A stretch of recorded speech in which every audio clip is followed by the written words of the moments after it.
What's the most satisfying time you've called someone in a lie? Story 1.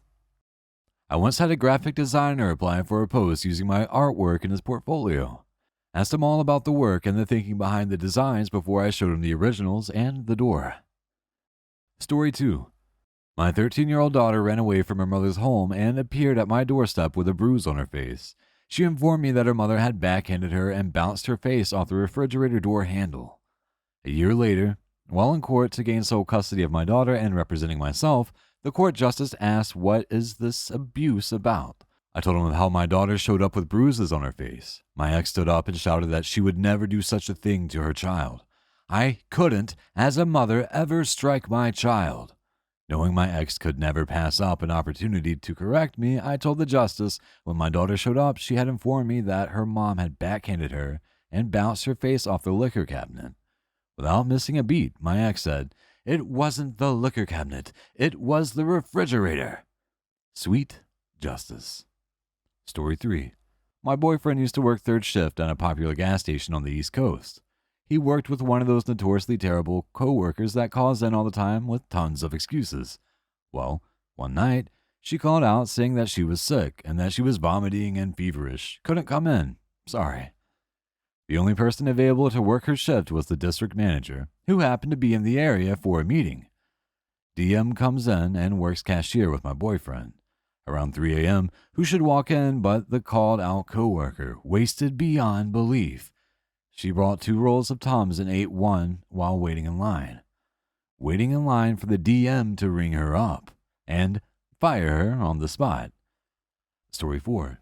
One time, my family's company was throwing a company Christmas party at an upscale restaurant in New York City. We were in a private room upstairs, but it wasn't like there was security or anything like that, so anyone could and eventually did come upstairs to mooch. Anyway, I'm there with several members of my family having a good time, enjoying some food and drinks, and getting to know people in the company.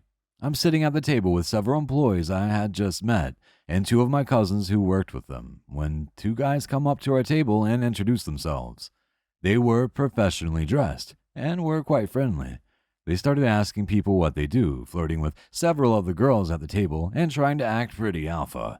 They asked me what I did, which was graphic design at the time, and kinda laughed at my career choice. So, being a few drinks in, I asked what they do at the company, and they said that their family owns the business. I take a long look at the 2 of them, take a sip off my drink, and say, "Oh, really? I must have missed you at the last family reunion. By the way, I'm Theodore's company's name. Nice to meet you." The look on their faces was priceless. They put down their drinks and just walked out.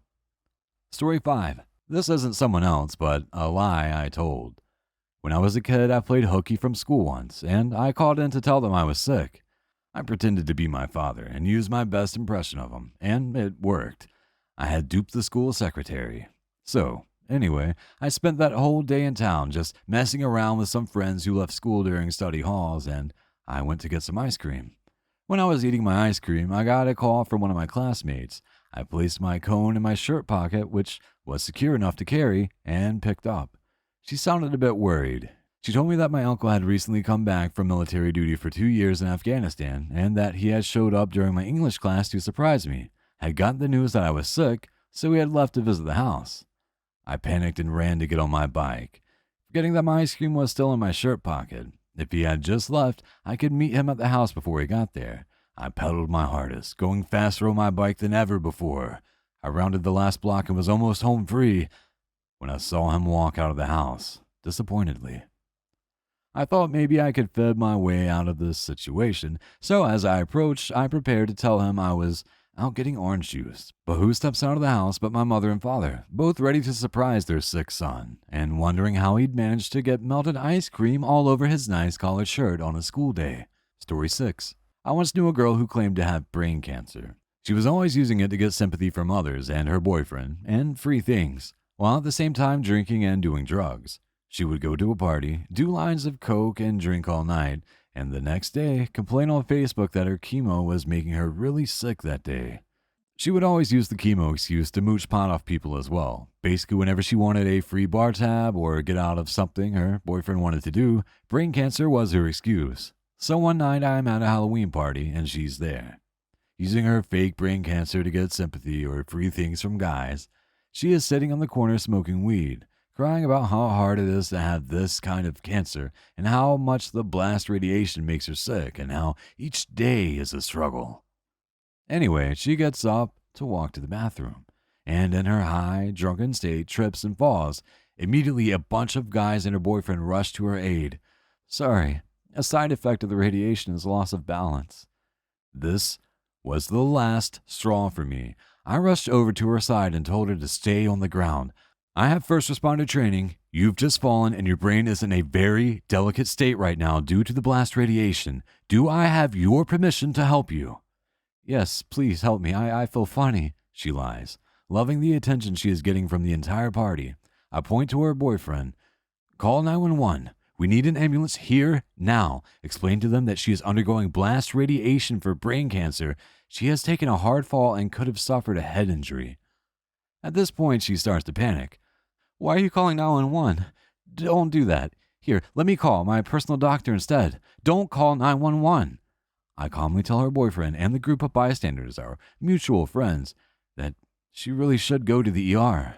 Of course, he insists. Long story short, the paramedics show up, we tell them what's going on, and they take her to the hospital in the ambulance. We all get rides to the hospital, and because we are such a large group, we're asked to sit in the waiting room. When the nurse finally comes out to the waiting room after her MRI to let us know that she's fine, her boyfriend mentions the brain cancer. The nurse, of course, is completely confused by this question. The boyfriend prods for more info from the nurse and basically finds out in front of the entire group that she does not have brain cancer. Everyone WTFs and leaves, including her boyfriend. TLDR, girl pretends to have brain cancer, ends up with a huge medical bill. Story 7. We used to know this girl who compulsively lied about the littlest things, so we always wondered if she was lying about other things. Mainly we wondered if she was lying about having epilepsy. Well, she faked a fit in front of a group of us once at a party. She started pretending to shake, fell on the floor, and so on. She then stopped, confirmed that people were looking and paying attention, and then continued. We told her to stop and that she was obviously faking. She left. Story 8. Lube tech at Jiffy's Lube tried to convince me that I needed a radiator service on a car that didn't have a radiator. He even showed me a pH strip to prove that the fluid had gone acidic. I told him if he could show me the radiator, I'd cheerfully pay for the service. His face when he opened up my car's trunk, where most cars keep their hoods, was pretty priceless. I changed my own air filter and went to a Jiffy Lube to get an oil change because convenience. The guy came back with my air filter and claimed it needed to be changed. He had put pebbles, grass, and dirt on it and told me it was dirty. I think he went out back and sprinkled whatever he found out there on it. I showed the manager the receipt and opened the air filter package that was still on the front passenger seat of my car.